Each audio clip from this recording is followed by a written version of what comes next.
Mais um dia para se lembrar dos tempos passados.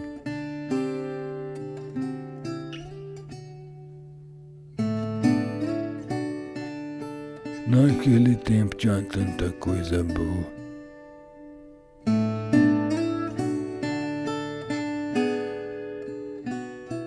Tempo que não volta mais.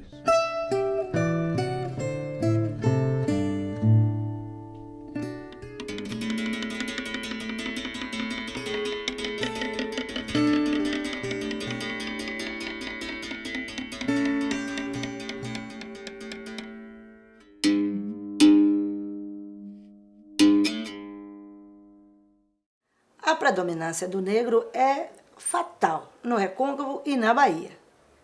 O que a gente tem dos portugueses é pouquíssimo, graças a Deus, e muito do índio que a gente, por uma questão de pouca vergonha, não enaltece e não mostra o trabalho do índio. Porque o trabalho do índio também é belíssimo.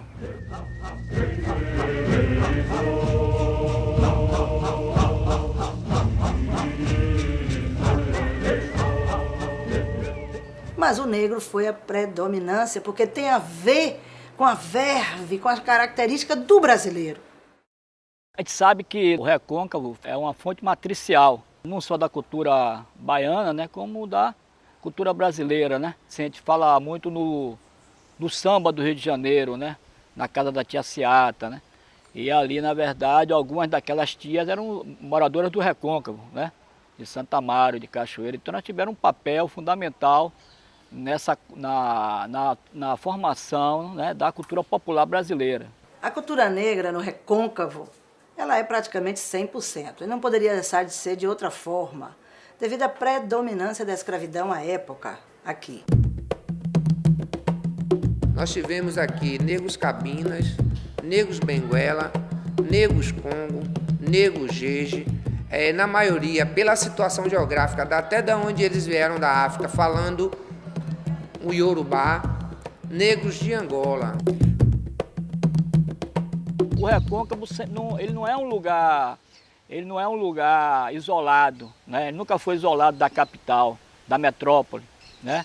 Então, até por causa das fazendas, né? dos canaviais, né? E da produção econômica da cidade, né? Do estado, né? Dependia muito do Recôncavo. Então essa ligação Salvador-Recôncavo foi uma ligação muito constante, né, muito próxima, né, e feita basicamente pela Baía de Todos os Santos, né. Essa riqueza vai até um tipo de navegação, o saveiro, né, que vai ser bem característico dessa região. Você olhar, por exemplo, assim, essas festas populares, todas elas eram abastecidas, né, pela comida do Recôncavo, pelas as frutas que vinham do Recôncavo, além das manifestações populares, né? E essa ligação ela se dá, quer dizer, você tem um contato constante, inclusive nas próprias rebeliões escravas, né, a participação das pessoas do Recôncavo é muito grande. A gente tem um registro interessante de 1835, que é na Revolta dos Malês, que há uma penetração no Recôncavo para buscar a força do negro do Recôncavo para esse embate direto na capital baiana, porque não tinha homens negros capazes de estar desenvolvendo essa luta o suficiente, o contingente não era suficiente para tomar a capital baiana. E eles vêm aonde? Eles vêm ao Recôncavo, mais especificamente aonde? Em Santo Amaro.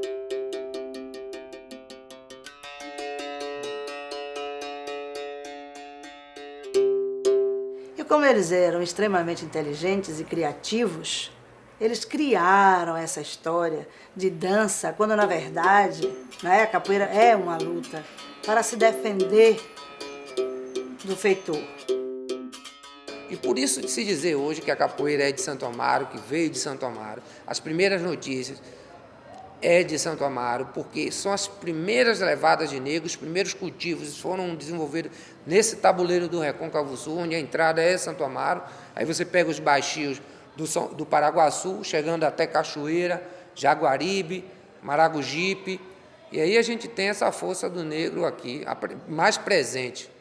Para muitos, por exemplo, assim, como o mestre Cobrinha Verde, né, o mestre Bimba, o Recôncavo seria a África da capoeira, quer dizer, a capoeira era uma manifestação dos africanos, mas que teria se gerado, tem como fonte de geração o Recôncavo da Bahia.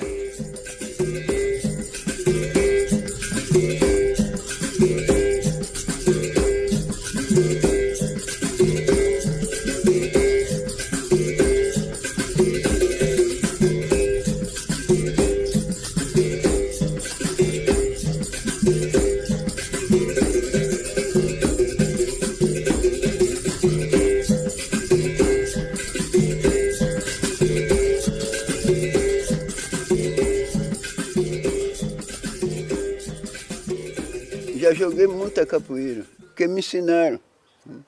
Quando eu estava novo, me ensinaram a jogar capoeira. Que o mestre que me ensinou capoeira já morreu, foi para Taparica, chamava-se Cassimiro.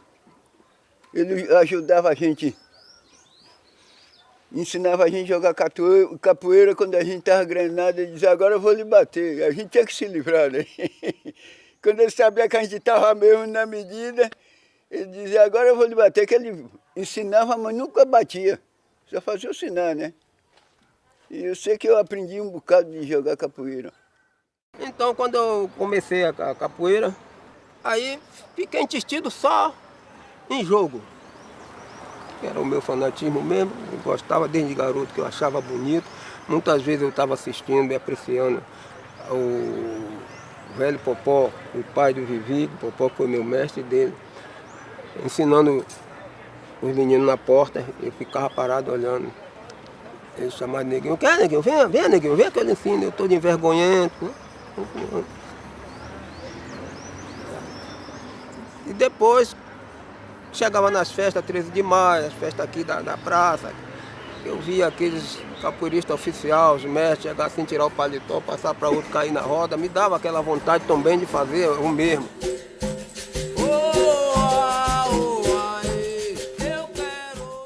Eu comecei na capoeira, eu olhava, sabe como é? Olhava o pessoal brincar, parava para assistir o pessoal brincar. Às vezes eu dava um pulozinho também, sabe? Como nós estava dando aí. Quem é feito.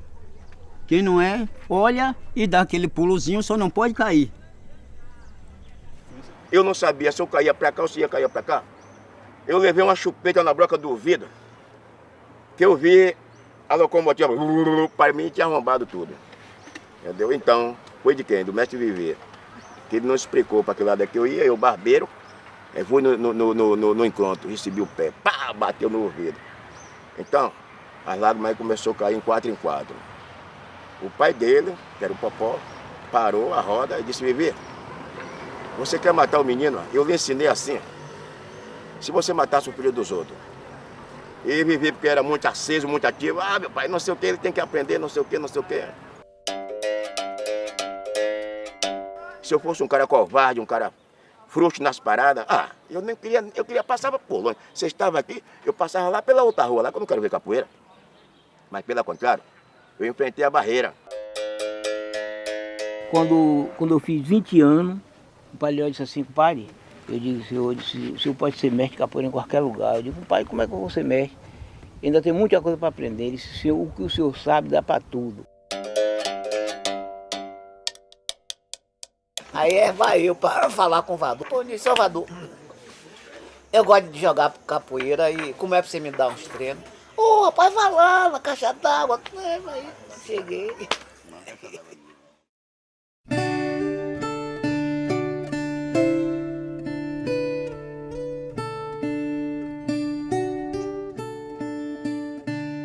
Naquele tempo tinha muito valente.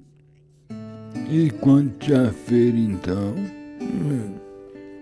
a vadiação corria solta. Era tanta brincadeira, uma saudade.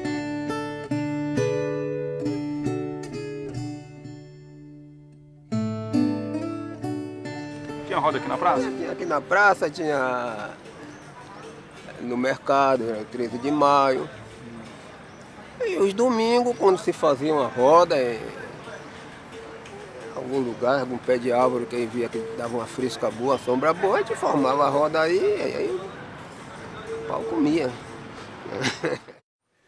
Eu me lembro da capoeira, a capoeira era forte aqui, nesse Iguape.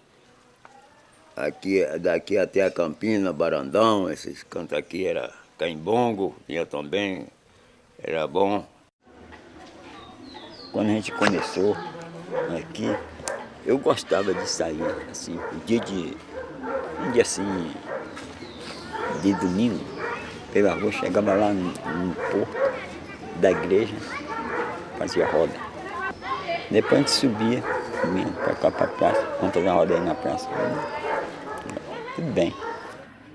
De antes ganhava dinheiro na roda capoeira. Quando a gente jogava na rua, ganhava dinheiro. Hoje não, hoje é academia, cada um vai para dentro da sua academia, ninguém joga dinheiro, ninguém faz nada. Mas naquele tempo, a gente estava jogando aqui na rua, vocês vinham de lá, aí jogava o dinheiro. A gente botava o lenço ali, ninguém empurrava lenço com o pé, nem nada para bolar não. E hoje embola. Hoje você botar um lenço lá, o nego leva o lenço para estar longe com o dinheiro, com tudo. Era no Cruzeiro, eu vou levar vocês tudo, viu? Onde era a roda de capoeira.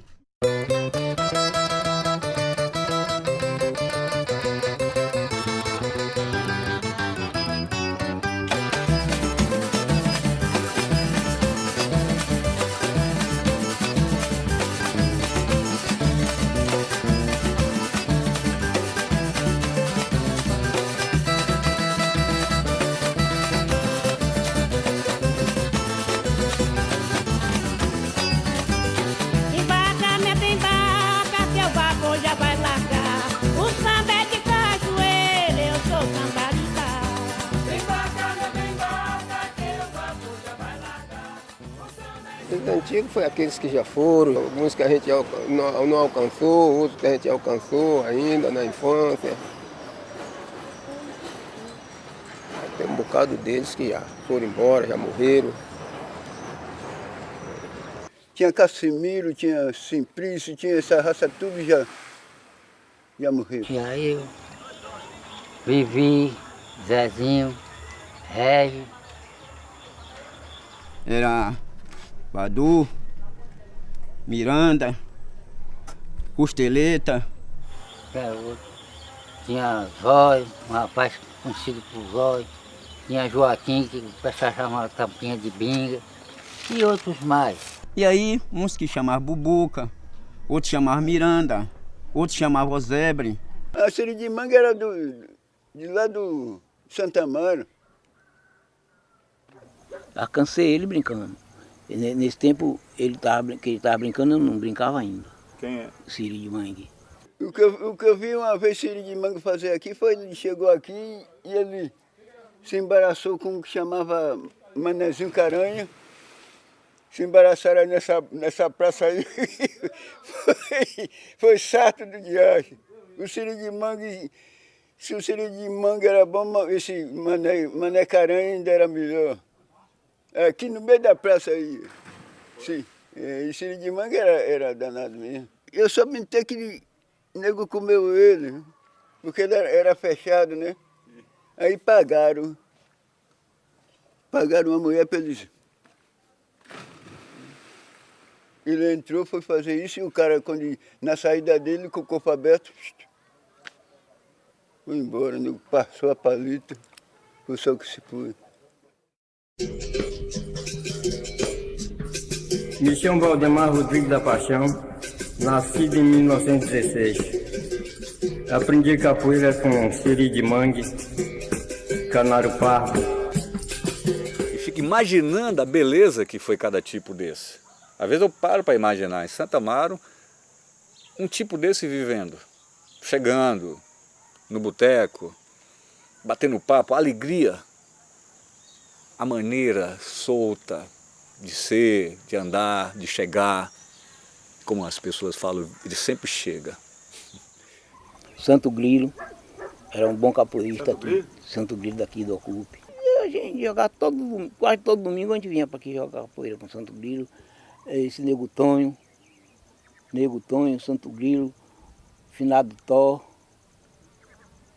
Todos eles são finados já. Esses homens tudo jogavam capoeira aqui, com eles tudo aí. E essas pessoas, né, eles vão ser pessoas fundamentais para a capoeira de Salvador, né? Como o mestre Cobrinha Verde, como Traíra, como Nagé, né? Que são do Recôncavo, né? Um de Coqueiro, e Traíra que é de Cachoeira, né? Um bastante forte, né? E o outro é muito ágil, né? É um jogador muito ágil. As referências a eles são sempre de capoeiristas perigosos, né? De grandes capoeiristas respeitados, né? Porque eram bons de capoeira e também, né? Principalmente o Nagé, que carrega uma fama muito de valente, né? E o Traíra sempre de perigoso também. E quando você vai olhar, essa capoeira tem alguma coisa de diferente, né? O modo de cantar, tem uma forma de cantar diferente, né? Tem uma forma de jogar, um linguajar diferente, né? Eles falam pular capoeira, gritar capoeira, né? Porque era um lugar de aportagem, né? Onde o pessoal vinha com pescado, com a canoa que encostava. Até hoje a gente ainda tem essas escadarias no cais do Rio Subaé.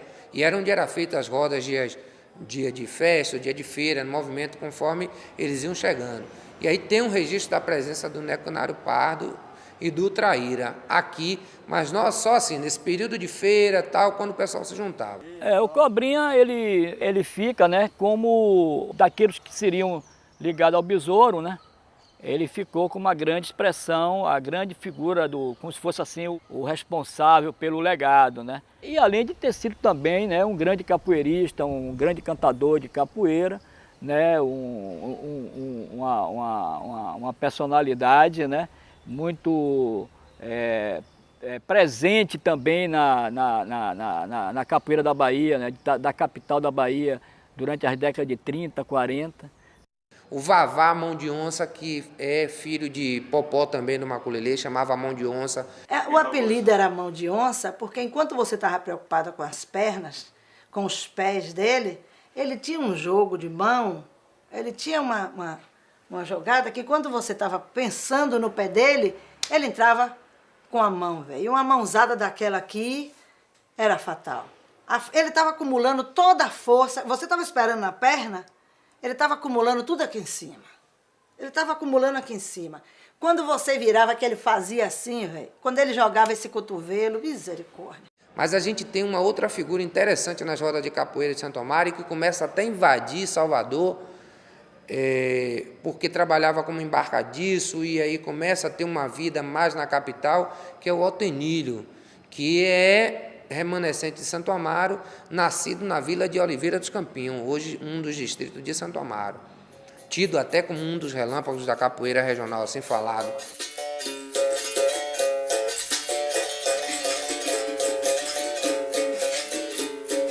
E chegando até os dias de hoje, por incrível que pareça, eu até louvo, que está com 80 anos, é o mestre Felipe Santiago.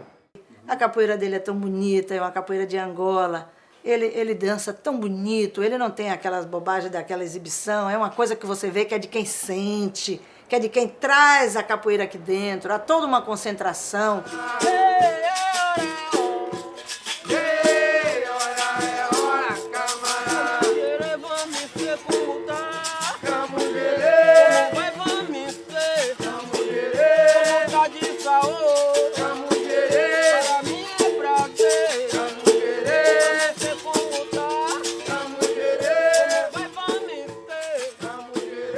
aquela briga na capoeira.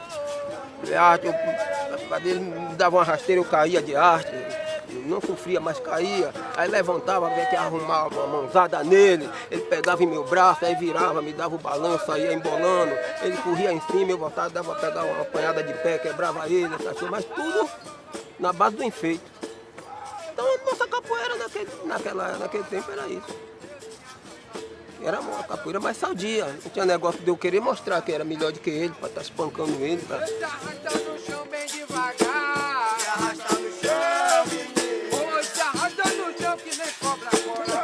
Arrasta no chão, menino. Se arrasta no chão, menino. Se arrasta no chão que nem cobra agora. Arrasta no chão, menino. Hoje se arrasta no chão bem devagar. Arrasta no chão. Só a título de deixar registrado é que a primeira escola de capoeira de Santo Amaro foi a de Amaral. No final da década de 50 até o final da década de 60, aproximadamente 15 a 20 anos, o Amaral é que fundou a primeira escola de capoeira de Santo Amaro. Comecei com o Amaral quando eu tinha 10 anos de idade e eu via aqueles meninos brincando capoeira, entendeu? Então eu tinha vontade de aprender, né? Aí eu falei com ele, eu quando eu entrar no grupo, ele disse que eu não podia entrar no grupo porque eu era branco. E era tudo escuro, tudo preto, então que eu não podia não. Ele disse, mas eu quero assim mesmo, olha, você vai apanhar muito, mas não é fácil não. Eu disse, deixa eu entrar, ele deixou eu entrar, eu comecei a praticar.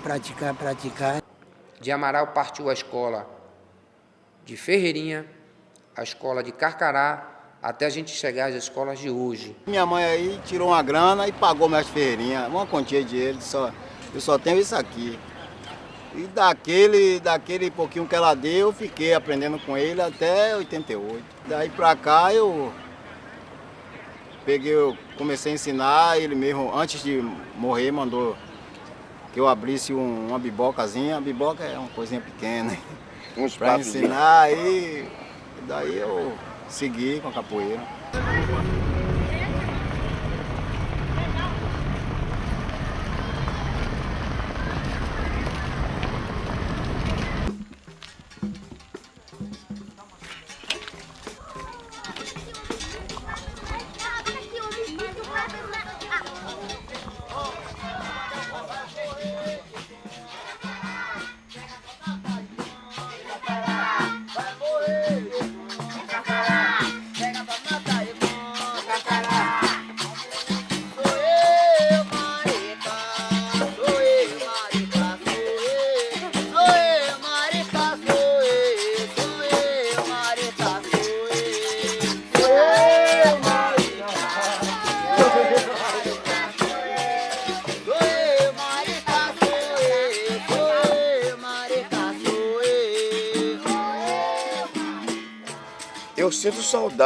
Eu sinto saudade da capoeira de ontem, que a de hoje não me deixa uma certa saudade, porque até as cantorias e o sistema de jogo, para mim eu não vou, porque, primeiro, a rapaziada que está começando agora, eles estão querendo voar, e a voar é perigoso. Na minha maneira de pensar, a voada de capoeira é perigoso, por quê? Tem coluna, tem pescoço, e o camarada vai voar, quem voa é passarinho, eu não vou, eu vou na maldade. Na maldade, na malandragem que ela pede, por quê? A alegria do capoeira é derrubar um.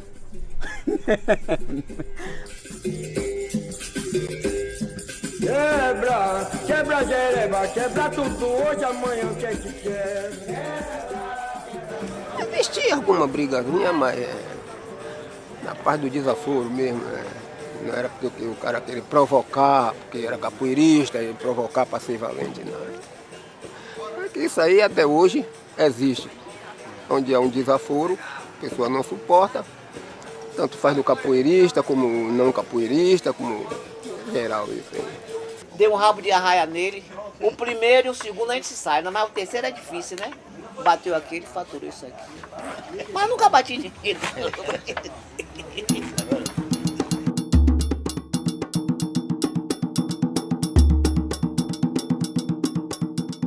E o negócio de nuca foi com um baiano. Foi ali na travessa da siderúrgica. eles desconfiaram por algum motivo e aí entraram em brincadeira. Aí se desentenderam os dois e aí meteram mão, né? O Nuca com a navalha, o nome Dengosa, na borracha, e o outro com a pistola de 2 tiros. Precisou a polícia chegar para apartar. Estavam todos os dois banhados de sangue, com terra. Acabou dando mão de amigos os dois, porque nenhum venceu uns dos outros. Nem o baiano venceu o Nuca e nem Nuca venceu o baiano, empatou, né? Mas tirando disso, ficaram amigos. Acabou a briga, o outro mudou para Salvador, voltaram a ser amigos, na mesma da hora, no mesmo dia. Se o baiano viesse aqui e não fosse na casa de Nuca, aí tinha aquela queixa, aquele ciúme grande. Se Nuca fosse em Salvador, não fosse na casa de baiano, era a mesma coisa, hein? Já brinquei com a faca nos dedos grandes para não furar ninguém. Não furar e não matar. Só era tirando fino, sabe como é? Porque o outro também era ligeiro. Zum, zum, zum, capoeira mata um, zum, zum, zum, besouro e um cordão de ouro, zum, zum, zum, zum, capoeira mata um, zum, zum. Aqui, só que me pegou aqui, foi o final do Tó uma vez, porque ele pulava de roupa branca, engravatado, ninguém tiscava nele. E ele tinha uma fé em mim, mas chumbinha demais. Ele brincava com a gente, nunca com a gente não tirava roupas de paletó, de tudo, todo de branco. Eu facilitei, dei um sarto, ele me deu uma cabeçada e me jogou nos infernos.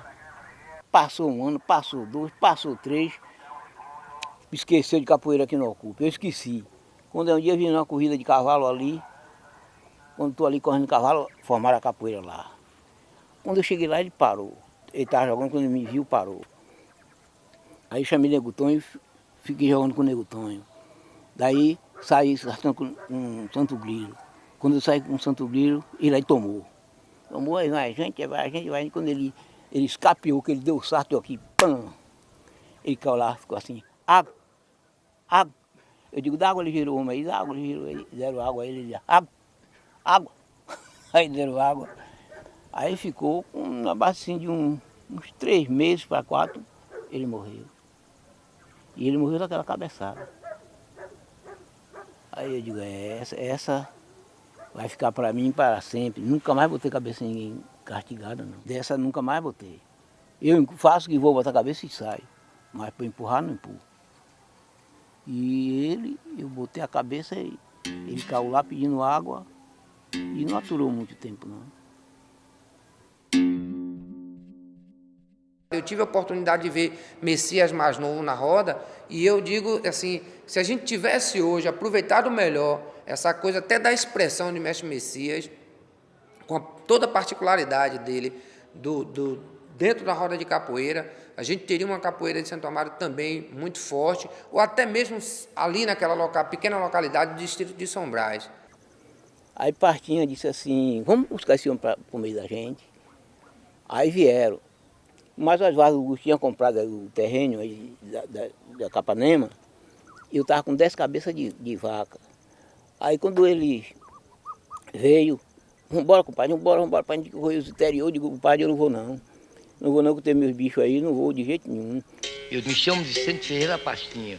Eu nasci pra capoeira, só deixo a capoeira quando eu morrer. Eu amo o jogo da capoeira.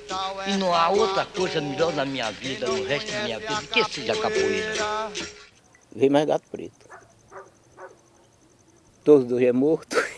Não temos prova. A prova que está aqui, né?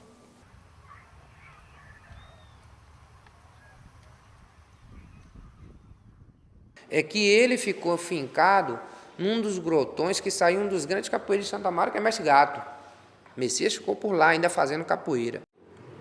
Gato foi aluno de Leó. Foi aluno de Leó. Quer dizer, nem bem aluno, foi um dos aprendizes de Leó também. Assim como o Mestre Messias de São Brás também, que eles também teve uma participação grande. Nós jogávamos muito mesmo. Mesmo que 2 irmãos. Na capoeira aprendemos juntos, jogar juntos. Depois que ele foi para Salvador, que ele botou a academia dele lá em Salvador, foi que desabriu de mim, eu fiquei cá em São Brás. Ele aí passou a frequentar a academia de Pastinha. E da academia de Pastinha, ele, uma pessoa muito bem instruída, todo toque de berimbau, esse negócio, aí passou a ser tocador de berimbau de mestre Pastinha. E maior é Deus, e maior é Deus, pequeno sou eu. O que eu tenho foi Deus que me deu, o que eu tenho foi Deus que me deu. Na roda da capoeira, grande e pequeno sou eu. O que garantiu, né, a chegada até nós da capoeira foi essa força, né, que esses nomes tiveram, essa força, esse guerreiro que houve dentro de cada um deles, que manteve a capoeira viva.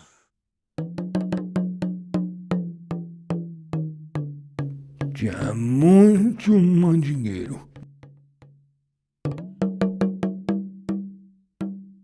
Gente de corpo fechado, preparado de oração.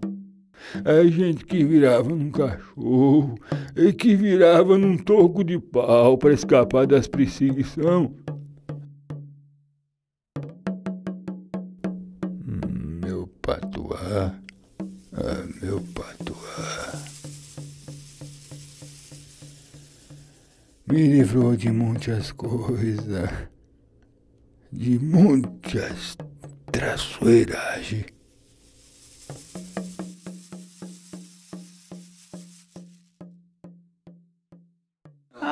Aqui tinha mandinga muita. Aqui tinha mandinga muito, tinha gente que virava bicho. Gente virava bicho, como teve aqui. Eu conheci, o Ourinho também conheceu um cara que ele virava em uma caixa de cupim. Virava em uma caixa de cupim. É mole. Que o animal brabo, quando vê você, ele vem para lhe pegar. Mas você chamou por Deus, olhou para o céu, ele para ali. Ele pode vir doido como ele vier. Se você pediu, põe uma folha, colocou atrás da orelha para ninguém ver, é aquela que faz o bem. Ele fica lá, ele levanta, ele urra e ele corre e você passa. Como eu já me transformei em um santo, com os braços abertos. Eu não desacredito, porque para o lado bom é muito difícil. Tem gente para ensinar, mas para o lado perverso. Eu vou lhe responder da mesma forma que os caras antigos, realmente, tem mandinga na capoeira, o cara dava risada. Então, que são essas mandingas, né? Eu não sei, eu sei que tem, né? Que há. Agora não sei quais são, né? Se seguia todo um preceito com relação, e ainda se segue nessa região, esse preceito do corpo fechado, como se fala, da proteção aos santos, aos orixás, ainda existe até os dias de hoje. Tem mistério a capoeira, não tem? Tem mistério e é preciso junto. Como que é isso? Tem mistério e é preciso junto. Preciso que o sujeito desenvolva os ossos todos, que é para se livrar. O sujeito que vai jogar capoeira, nego correu dentro dele para dar um sopapo nele, não pega. O que sabe jogar capoeira não pega nele, não. Ele cai fora. Geralmente, o mandingueiro é aquele que sabe fazer as coisas, são os considerados a elite da capoeira, né? São considerados os caras mais que sabem, mesmo assim, você pode, hoje em dia você pode ter um cara que tem uma técnica fantástica de aprender a jogar capoeira, mas ele não tem a mandinga, né? Ele não sabe como aplicar aquelas coisas do próprio jogo, não é só de tabulindo com astral, ou com o feitiço, ou com essas coisas. Tenho meu corpo fechado, sou de Deus abençoado, quero que ele me dê licença, eu aqui no meu reinado.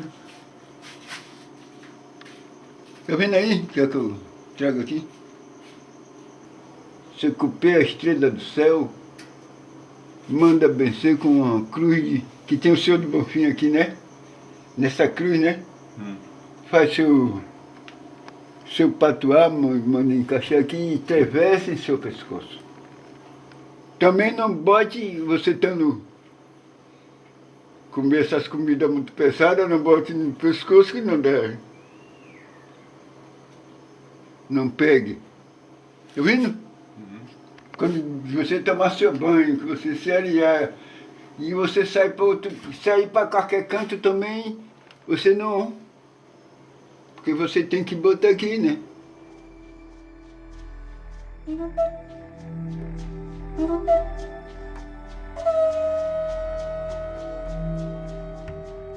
Besouro Mangangá.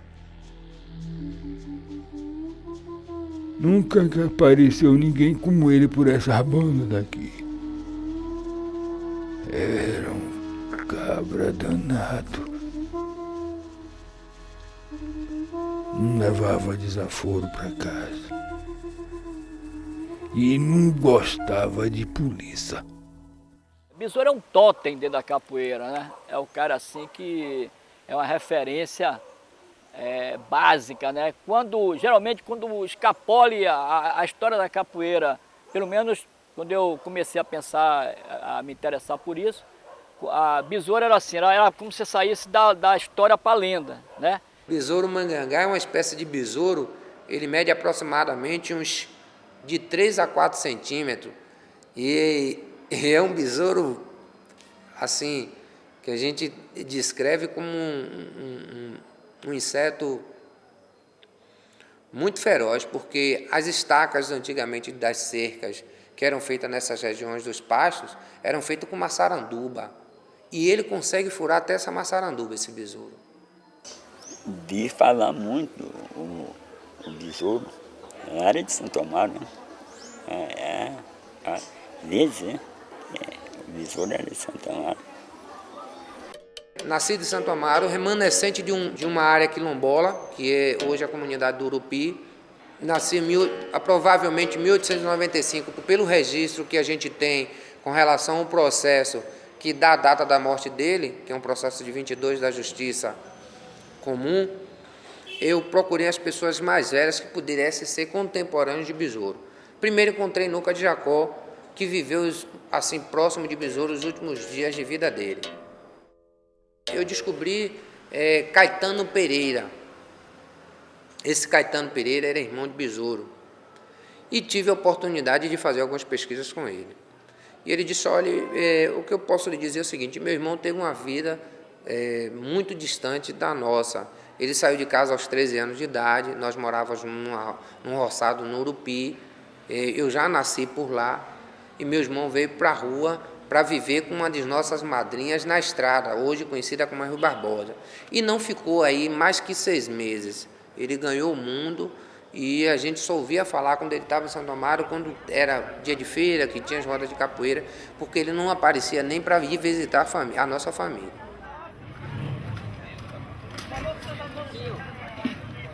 Besouro é um cara quente, bom no facão, brigador. Você veio falar isso. Quente, todo mundo tinha medo, até hoje tem uma história de besouro. Desde de mim que eu sabia disso, que besouro era um capoeirista de primeira classe, né? Besouro, que ainda que tem aquela besouro preto, o besouro preto dourado, né? Ele tinha sempre a milícia ou alguém da espreita para pegar besouro. Isso era o troféu, pegar besouro, né? Agora, por que pegar besouro? Era bom de capoeira, dava pau mesmo, velho. Era perigoso, o homem era ligeiro, o homem era sabido, né? Porque tem os sabidos, tem os sabidos também. É porque é capoeira, não. Tem um cara sabido. Esse negócio de patuar, essas coisas. Era o que besouro, que esse que chama besouro, chamava besouro, tinha muito. Aí eram os bons capoeiristas, os bons, eram eles. Aí o que ele fazia devia ser coisas tão absurdas que, né, eu acho que as pessoas chegavam a esse ponto aí. Viva meu Deus!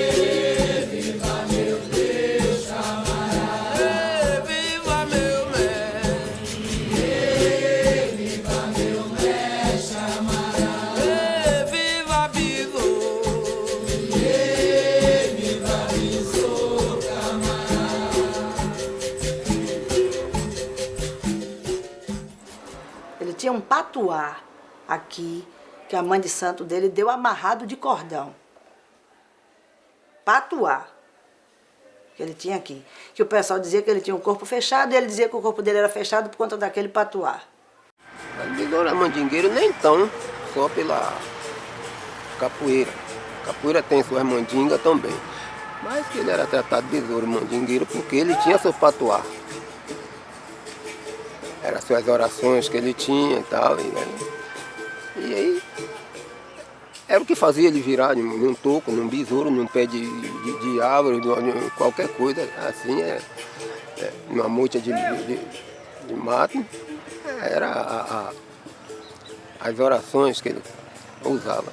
Ele era um personagem antigamente lendário, quer dizer, tudo que a gente sabia sobre Besouro, né, tinha referências muito fragmentárias que davam a história oral, né, os relatos orais, mas ninguém tinha uma documentação sobre Besouro. Então hoje, né, por conta a primeira pessoa que faz isso, Antônio Liberac, né, ele encontra um documento sobre Besouro. E nessa documentação, quer dizer, Besouro é como se fosse... Agora, que é interessante isso, é que ele vai deixando de ser um personagem lendário para virar um personagem, né, histórico mesmo, né? E nessa documentação aparece um episódio que que a história oral falava muito de Besouro, né? Que era de pegar o cap do policial, né? Tirar, eles falavam, desfeitear a autoridade. Seria uma forma de você desmoralizar, uma das formas de você desmoralizar é você pegar o cap do cara, pegar o cap e jogar no chão, entendeu? Então nessa documentação isso aparece. E isso está ligado nos relatos orais, né, ao que se falava em Santa Amaro, um episódio dele que ele fazia isso, queria desmoralizar o policial, ele pegava o chapéuzinho do cara e desfeteava, né? Eu tenho esse documento aqui, que é um processo que encontrado no próprio arquivo, que é um processo datado de 1922, onde ele é findado em 1924 com a morte de Besouro. Esse processo ele faz um registro de uma agressão que ele faz ao indivíduo na fazenda do Rio Fundo, hoje município de Terra Nova, e que vem ser findado em 1924 com a morte dele. E aí a gente tem uma prova aqui que é a existência de fato de Besouro. O Manuel Henrique Pereira, filho de Maria Alta Pereira. Essa documentação, por exemplo, até hoje, ela não anulou muitas das coisas que a história oral falava, né? Besouro vinha aqui buscar cana lá em cima, no barco. Esse Besouro era um homão preto. O senhor conheceu? Conheci. Isso tudo aí era cana. Não está vendo esse mundo todo aí? Tudo era cana.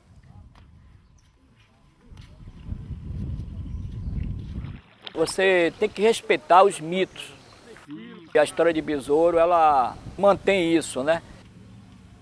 Até porque a documentação a documentação também é um mito.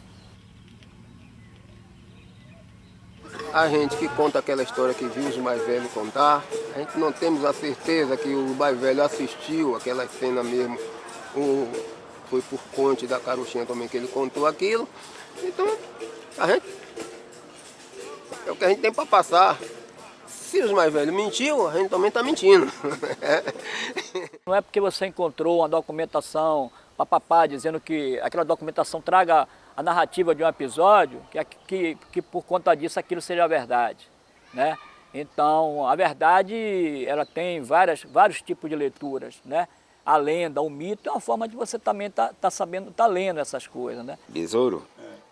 Besouro fazia porque era chefe da capoeira, era o homem, como é que diz, que dava valor ao povo. Besouro foi um grande companheiro de capoeira. O negócio dele só era fumar a polícia. Ele não bolia com pequeno. Ele estava com a academia dele lá brincando. Quando naquele tempo os soldados tinham aquela boca cá em cima, com aquele bico danado. Aí ele dizia, vem macaco. Quem quiser ficar, fica. Quem não quiser, vai embora. A notícia da época é que Besouro estava bebendo E num desses momentos de bebedeira e tal, ele se nega a pagar uma dose de cachaça, aí começa a fazer aquele estardalhaço, chama a atenção, e aí a polícia da época é convocada para poder contê-lo. São aproximadamente 9 guardas que estavam. Ele desarma esse pessoal dentro ainda do recinto, dessa biboca, e passa para o lado de fora. Ele junta as armas passando para o lado de fora e no largo ele dá as costas naturalmente e continua andando. Ele recebe a voz de prisão e os guardas empunham, porque já tinham sido desarmados, empunham as armas e aí começam a defragrar alguns tiros contra ele. E o seu Antunes diz no momento seguinte que ele se põe simplesmente a pular de um lado para o outro e não sabe se até mesmo pelo medo os policiais não conseguem atingi-lo. E aí ele se envereda a correr por dentro da Ruela, que é o antigo beco da Caixa Econômica, em direção à Ponte do Xarel, e ali na Ponte do Xarel ele pula para o outro lado da margem, que é um matagal, já é a Fazenda Recreio, pula para o outro lado da margem do rio e ali ele desaparece por dentro dos matos da fazenda. Besouro vivia de del em del. Onde ele achava uma pousada para trabalhar, ele ganhava, até a hora que irritavam ele, que criavam um caso com ele, brigava, deixava 2 quebrados, tinha que ir embora, tinha que fugir para ir para outro lugar, pedir emprego em outro lugar, para sobreviver, para se manter, pelo menos para comer. Ele era um homem mais justiceiro. Ele não gostava de ver, porque na época o pobre para o rico era um cachorro, do ruim, porque o cachorro dele eles tratavam até muito bem. Mas... E aí onde Besouro via fazendo uma injustiça com um pobre, ele não gostava. À época, o negro era realmente humilhado, espinziado, a ponto de trabalhar o mês todo, no fim do mês o patrão dizer: olha dinheiro, rapaz, eu já estou lhe dando comida, já estou dando muito. Ele quebrava. Ele queria o respeito dele como homem, como cidadão, como trabalhador. E aí ia lá e resolvia a parada e agora... pronto. A polícia pegava um peão, 2, 3 soldados espancando o peão. Aquilo, ele não resistia a ver aquilo. Ele saltava na frente e ia reclamar, eles achavam ruim. Aí era a hora que o pau quebrava, pronto, ele ia liberar o peão e ia topar com ele. Mas ele era sempre espizinhado, porque todos eram, só que todos abaixavam a cabeça, ele não. Ele reagia.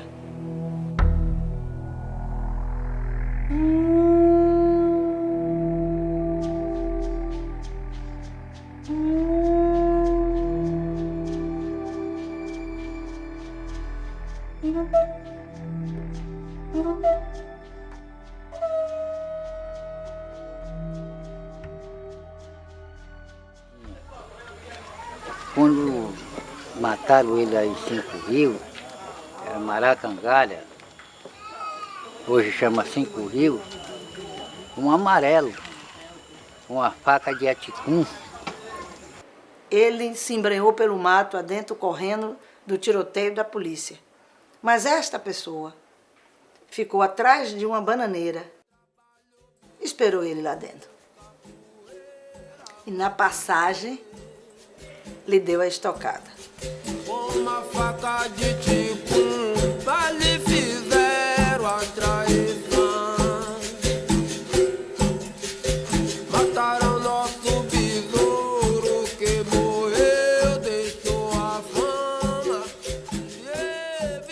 Então, o que eu tenho de registro da chegada de Besouro em Santo Amaro, no momento que ele chega ferido, é que ele é desembarcado no cais do Araújo Pinho, trazido por uma canoa, e ali colocam ele numa carroça e é trazido à Santa Casa. Ele veio para Santo Amaro, para a Santa Casa de Misericórdia, vivo. Deixaram ele morrer na pedra fria do hospital. Já de pronto levaram ele para a pedra fria do necrotério. Não deram socorro. Isto eu ouvi de um senhor idôneo, que não posso dar o nome dele porque a família ainda vive aqui e não quer que eu diga. que ele teve a confiança em mim, de na época, pelo meu entusiasmo, pela forma como eu defendia a capoeira e besouro. Ele um dia me convidou para ir à casa dele, ele sentou e me contou a história. Ele disse, eu vi besouro morrer à míngua na pedra fria da Santa Casa, isolado pelo médico. Ainda me deu o nome do médico à época, que não atendeu, deixa morrer. Ele sangrou até a morte. Ficou com aquilo do lado de fora, ele metia a mão assim e dizia, besourão, besourão. Mas ninguém contar isso comigo, tenho medo que... E nem eu vou contar, porque negócio de grande, pequeno sai apertado. Você vê que alguns documentos que relatam a morte, diz que ele chegou pela manhã e só morreu às 19 horas. A certidão de óbito diz que ele morreu por causa de uma perfuração. Perfuração essa que não teve um médico capaz de estancar a sangria?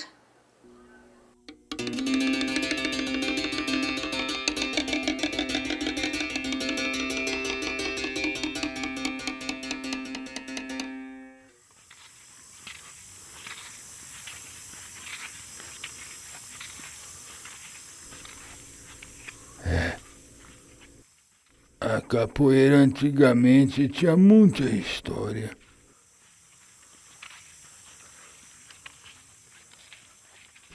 Mas a história continua.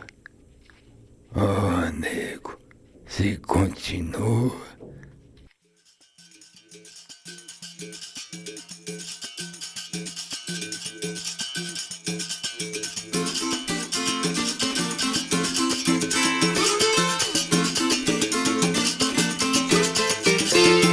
Sou manso e você já sabe, por isso quer me bater, eu sou manso. Sou manso e você já sabe, por isso quer me bater.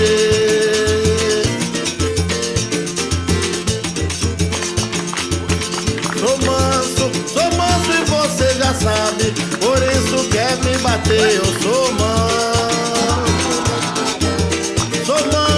Sou manso e você já sabe, por isso quer me bater.